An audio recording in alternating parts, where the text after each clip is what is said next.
कई बार क्या होता है कि जो भी शादीशुदा महिला होती हैं उनका जो है जाति प्रमाण पत्र हमें बनवानी होती है। काफ़ी सारे लोग ऐसे होते हैं जिनको पता नहीं होता है कि बिहार में जो महिला हैं जिनका शादी हो गया है वो अपना जो जाति प्रमाण पत्र है वो कैसे बनवाएंगी। फॉर्म भरते समय गलती कर देते हैं और गलती करने की वजह से ही उनका जो प्रमाण पत्र है उसको रिजेक्ट कर दिया जाता है और उनका जो जाति है ना वो नहीं बन पाता है। इस वीडियो में जो है पूरी जानकारी हमने बताया हुआ है कि मान लीजिए आप बिहार से हैं और बिहार के अंतर्गत जो भी महिला है जिनका शादी हो गया है उनका जो है जाति प्रमाण पत्र आप कैसे बनवाएंगे चूंकि अप्रूव हो जाए और उसे जो है बड़ी आसानी से आप डाउनलोड भी कर सकते हैं, जिसकी सभी जानकारी हमने इस वीडियो में बताया हुआ है। चलिए आज का वीडियो शुरू करते हैं। इस online.bihar.gov.in के ऑफिशियल पोर्टल पे आपको आना होगा, जिसका लिंक हमने नीचे उपलब्ध करवा दिया हुआ है। क्लिक करेंगे तो इस पोर्टल पे आ जाएंगे, या फिर आप सर्च भी कर सकते हैं। आपके पास दो ऑप्शन है। यहाँ पे आने के बाद जो भी शादीशुदा महिलाएं होती है ना उनका जो जाति प्रमाण पत्र है वो बनाने के लिए सबसे पहले सामान्य प्रशासन विभाग के जो ऑप्शन है ना इस पे आपको क्लिक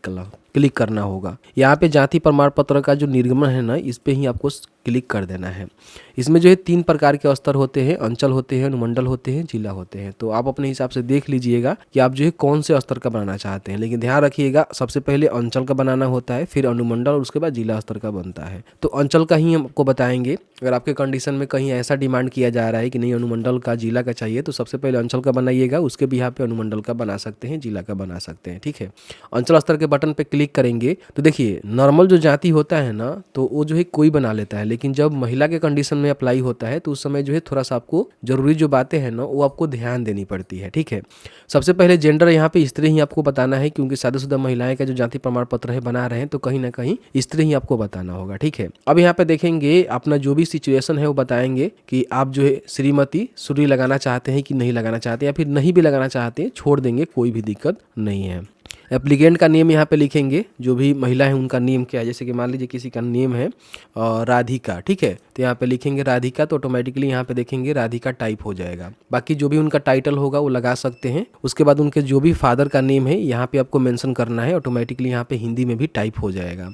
यहाँ पे जो मदर का नेम है वो भी देना जरूरी है, तो यहाँ पे मदर का नेम लिखेंगे, ऑटोमेटिकली यहाँ पे हिंदी में टाइप हो जाएगा। यहाँ पे जो हस्बैंड का नेम है ना वो आपको मेंशन कर देना है, क्योंकि शादीशुदा महिला है तो कहीं ना कहीं हस्बैंड का नेम देना जरूरी है। तो यहाँ पे हस्बैंड का नेम लिखेंगे और जैसे ही लिखेंगे तो यहाँ पे हिंदी में भी टाइप हो जाएगा। यहाँ पे आपको मोबाइल नंबर देना है और यहाँ पे अपना जो भी ईमेल आईडी है उसको दर्ज करनी है। ध्यान रखिएगा मोबाइल नंबर ईमेल आईडी इसलिए कि कभी भी आपका सर्टिफिकेट से जुड़ी कोई भी सूचना होगा आपको उपलब्ध करवा दी जाएगी।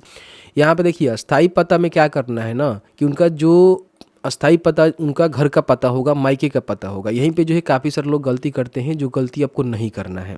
तो यहाँ पे क्या करना है कि वो स्टेट सेलेक्ट करना है जहाँ से वो है। अब मान लीजिए आपके कंडीशन में अगर कोई महिला जो है उत्तर प्रदेश से है तो फिर उसका सर्टिफिकेट जो उत्तर प्रदेश के ऑफिशियल पोर्टल से बनेगा। ध्यान रखिएगा। अगर कोई झारखंड से है तो झारखंड का ऑफिशियल जो पोर्टल होता है वहाँ से जिस प्रकार से बनता है वहाँ से आपको बनवाना होगा। अगर बिहार में ही कोई महिला है, एक डिस्ट्रिक्ट से दूसरे डिस्ट्रिक्ट में शादी उनका हुआ है, तो आप यहाँ पे बना सकते हैं इस पोर्टल के माध्यम से। लेकिन अदर स्टेट में है, नेपाली है, तो फिर नेपाल से आपको बनवाना पड़ेगा। ठीक है, क्योंकि जो भी जाति है ना वो प्रूफ करने का जो है अधिकार उनके मायके वालों को ही होता है, क्योंकि उनका जन्म जो है वहीं पे हुआ है। किस जाति में हुआ है, कौन जाति में हुआ है, उनके कार्यालय के द्वारा ही प्रूफ किया जा सकता है। आपके कार्यालय से नहीं बनेगा। आप जहाँ पे उनका शादी हुआ है ससुराल वाले कार्यालय से बिल्कुल भी नहीं बनेगा। ठीक है, तो ध्यान रखिएगा। तो यहाँ पे बिहार ही आपको देखने को मिलेगा। फिर यहाँ पे उनका जो डिस्ट्रिक्ट है जहाँ पे उनके मायके हैं उसकी जानकारी आपको बताना होगा, क्योंकि उसी कार्यालय से सर्टिफिकेट यहाँ पे इशू किया जाएगा। फिर यहाँ पे उनका जो भी अनुमंडल है, जो भी उनका प्रखंड है, मायके वाला ही आपको डालना है सारा जानकारी। ध्यान रखिएगा। बाकी यहाँ पे उनका जो स्थानीय निकाय है, ग्राम पंचायत है, नगर निगम है, नगर परिषद है, नगर पंचायत है, जो भी है उसका सिलेक्शन यहाँ पे करेंगे। उनका वार्ड नंबर यहाँ पे लिखेंगे, अगर पता है तो लिखेंगे, नहीं तो छोड़ भी सकते हैं, कोई भी दिक्कत नहीं है। ग्राम पंचायत का सिलेक्शन करेंगे कि उनका कौन सा ग्राम पंचायत है, तो इस तरह से जानकारी को आप फिल आउट करेंगे। ठीक है, फिर उनका जो भी ग्राम मोहल्ला जो उनके मायके का है वो डालेंगे, उनका जो भी डाकघर पोस्ट ऑफिस है वो बताएंगे, उनका स्टेशन बताएंगे, और साथ ही साथ उनका जो पिन कोड है ना वो आपको मेंशन करना होगा। ठीक है, तो सारे जो भी आप अस्थायी पता में डालिएगा, उनके जो भी मायके का एड्रेस है, उनके पिता का जो एड्रेस है उसकी जो है जानकारी यहाँ पे आपको भरना है पिन कोड तक। ठीक है, अब यहाँ पे देखेंगे तो आपसे जो है वर्तमान पता भी पूछा जाता है। इसलिए पूछा जाता है कि मान लीजिए महिला अस्थाई पता तो उनका वहाँ पे है जहाँ पे उनका जन्म हुआ है, लेकिन वर्तमान में उनका शादी हो गया और जो है वर्तमान में किसी और जगह पे रह रही है। तो यहाँ पे क्या करना है कि ऊपर के जैसा आपको नहीं करना है, जहाँ पे उनका शादी हुआ है, जहाँ पे उनका ससुराल है, उसकी स्टेट आपको यहाँ पे बतानी है। देखिए कई बार क्या होता है कि बिहार की महिलाएं जो है शादी होकर दूसरे किसी स्टेट में चली जाती है, ठीक है, जैसे मान लीजिए उत्तर प्रदेश में चली गई, तो यहाँ पे आपको बताना होगा कि हाँ उत्तर प्रदेश में उनका शादी हुआ है, ठीक है, हरियाणा में हुआ है, गुजरात में हुआ है। तो ये आपके पास ऑप्शंस मिलता है। और इसी प्रकार से मान लीजिए कोई महिला जो है झारखंड और किसी अलग मान लीजिए राज्य से है और बिहार में उनका शादी हुआ है, तो वहाँ से वो सर्टिफिकेट बनाएंगी तो उनको भी ऑप्शन देखने को मिलेगा कि आप जो है कहाँ से हैं, ठीक है, तो वो बता सकते हैं वहाँ पे। तो इस तरह से इसकी जानकारी आपको भरना होता है। तो महिला अगर बिहार से हैं तो बिहार बताएंगे, अगर दूसरे किसी स्टेट से हैं तो दूसरे किसी स्टेट में उनका शादी हुआ है तो जरूर बता देंगे कि हाँ इस स्टेट में शादी हुआ है। मैं जिनका बना रहा हूँ उनका बिहार में ही हुआ है, डिस्ट्रिक्ट हो सकता है कि आपका अलग हो सकता है या फिर सेम भी हो सकता है, वो देख लीजिएगा, लेकिन प्रखंड पंचायत तो कहीं ना कहीं अलग होगा। तो यहाँ पे जो भी उनका ससुराल का एड्रेस है ना उसको आपको फिल करना है, जैसे कि स्टेट हो गया, डिस्ट्रिक्ट हो गया, यहाँ पे उनका अनुमंडल हो गया, फिर यहाँ पे प्रखंड हो गया, ठीक है, ग्राम पंचायत, नगर निगम, नगर परिषद या फिर नगर पंचायत से आती हैं उनकी जानकारी यहाँ पे बताएंगे। वार्ड नंबर यहाँ पे अगर आपको पता है तो मेंशन करेंगे। फिर यहाँ पे जो भी पंचायत है या फिर जो भी आपका लगता है उसकी जानकारी बताएंगे।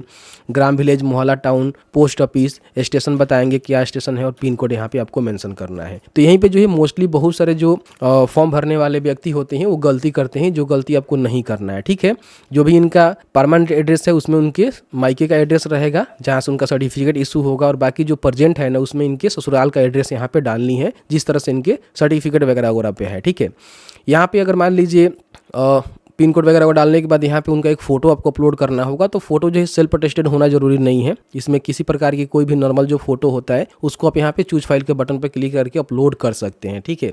लेकिन हाँ निवास बनाते हैं तो उसमें जो है फोटो सेल्फ अटेस्टेड मांगा जाता है सिग्नेचर करके, तो वो आपको देना पड़ता है।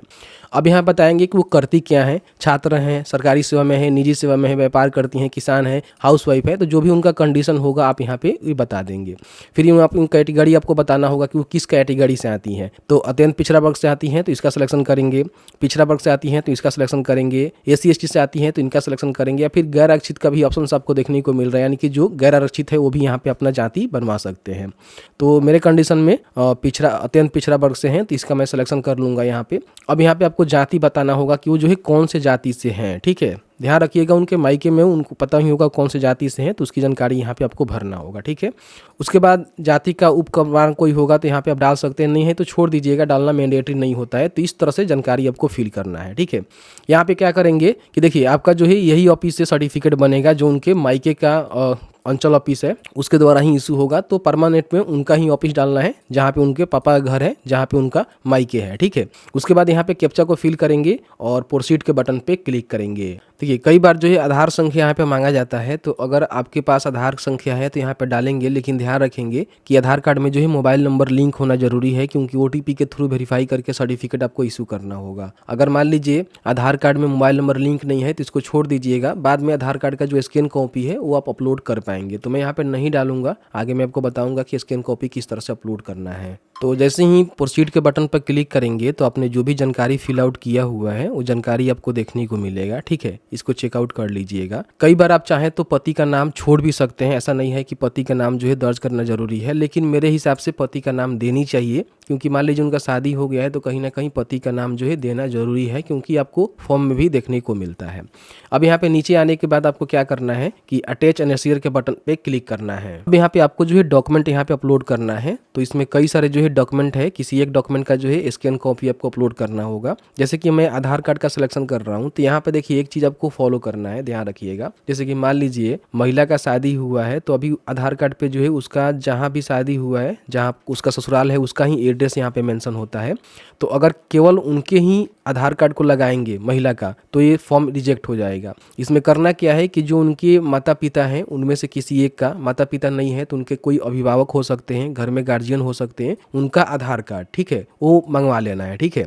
और मंगवाने के बाद क्या करना है कि इनका आधार कार्ड को स्कैन करना है आगे पीछे से, और उनके जो भी पेरेंट है या फिर जो भी उनका अभिभावक है जिनका आधार कार्ड आपने मंगवाया हुआ है उनसे उनके मायके से, उसको यहाँ पे स्कैन कर लेना है, ठीक है। और एक जो है PDF ही आपको बनाकर एक ही PDF ही में यहाँ पे आधार कार्ड का सिलेक्शन करके चूज फाइल के बटन पर क्लिक करके अपलोड करके यहाँ पे सेव करना है। ध्यान रखिएगा उनके मायके का किसी एक का आधार कार्ड होनी चाहिए, उनके माता पिता का हो सकता है, नहीं तो माता पिता नहीं है तो उस कंडीशन में जो लीगल गार्जियन है उनका आधार कार्ड और जो महिला का आधार कार्ड है दोनों को एक ही पीडीएफ में स्कैन करके अपलोड करना है। ठीक है, ये गलती मत करिएगा। तो चूज फाइल के बटन पर क्लिक करके अपलोड करेंगे, सेव एंड शेयर के बटन पर क्लिक करेंगे। आपने जो भी जानकारी फिल आउट किया हुआ है फिर से आपको प्रीव्यू में दिखाया जाएगा, जिसको आप यहाँ पे चेकआउट कर लीजिएगा। आपको लगता है किसी प्रकार की गलती है तो आप यहाँ पे कैंसिल करके दोबारा फॉर्म को भरिएगा। सही आपको लगता है तो यहाँ पे सबमिट के बटन पे क्लिक करना है। सबमिट के बटन पर क्लिक करेंगे तो आपका जो एप्लीकेशन है ना इस तरह से सबमिट हो जाता है और आपको जो है एक यहाँ पे रिसीविंग मिल जाएगा, जिसमें आपने जो भी आवेदन किया हुआ है उसका डेट भी यहाँ पे देखने को मिलेगा। साथ ही साथ देखेंगे तो यहाँ पे 10 दिन को जो है कार्य दिवस रहता है, जिसके अंतर्गत आपका जो सर्टिफिकेट है ना आपको बनाकर दी जाती है।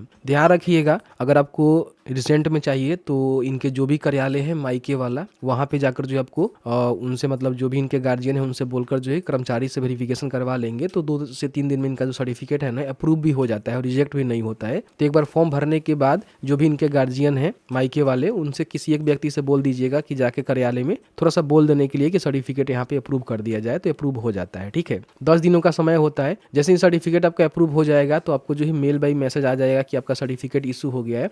और इशू होने के बाद डाउनलोड भी करना चाहते हैं तो यहाँ से सर्टिफिकेट डाउनलोड करने का बटन पर क्लिक करके जो भी इनका एप्लीकेशन का रेफरेंस नंबर है उनका नेम है डालकर यहाँ पे कैप्चा को फिल करके सर्टिफिकेट को डाउनलोड भी कर सकते हैं। सर्टिफिकेट बनने के बाद इस तरह से देखेंगे तो आपका जो है सर्टिफिकेट यहाँ पे देखने को मिलता है, जिसमें देखेंगे तो इसमें बोला जाता है कि प्रमाणित किया जाता है। तो महिला का नेम यहाँ पे लिखा रहता है, उनके फादर हस्बैंड और जो भी मदर है उनका नेम लिखा रहता है और यहाँ पे उनका जो भी परमानेंट एड्रेस है वो यहाँ पे फिर रहती है और नीचे यहाँ पे लिखा रहता है कि जो भी महिला है उनका परिवार वर्तमान में ग्राम मोहल्ला जो भी आप उनके ससुराल वाला एड्रेस देंगे यहाँ पे आपको मेंशन कर दिया जाता है। तो इस तरह से सर्टिफिकेट जो है इशू किया जाता है। ठीक है, तो बड़ी आसानी से आप इसको इशू करवा सकते हैं। कहीं भी किसी प्रकार की कोई प्रॉब्लम हो रहा है आप हमें जरूर बता सकते हैं। जैसे कि आपने देखा कि मैंने जो है पूरी जानकारी बताया किस तरह से जो शादीशुदा महिला है उनकी जाति प्रमाण पत्र के लिए अप्लाई करेंगे और किस तरह से उसको अप्रूव करवाएंगे और किस तरह से उसको बड़ी आसानी से डाउनलोड भी कर सकते हैं। अगर आपका फॉर्म रिजेक्ट होता है तो एक बार जो है अपने कार्यालय से जरूर संपर्क करेंगे, क्योंकि कई बार क्या होता है कि जो भी आरटीपीएस सहायक होते हैं उनके माध्यम से उनके लापरवाही के चलते जो है एप्लीकेशन को रिजेक्ट कर दिया जाता है।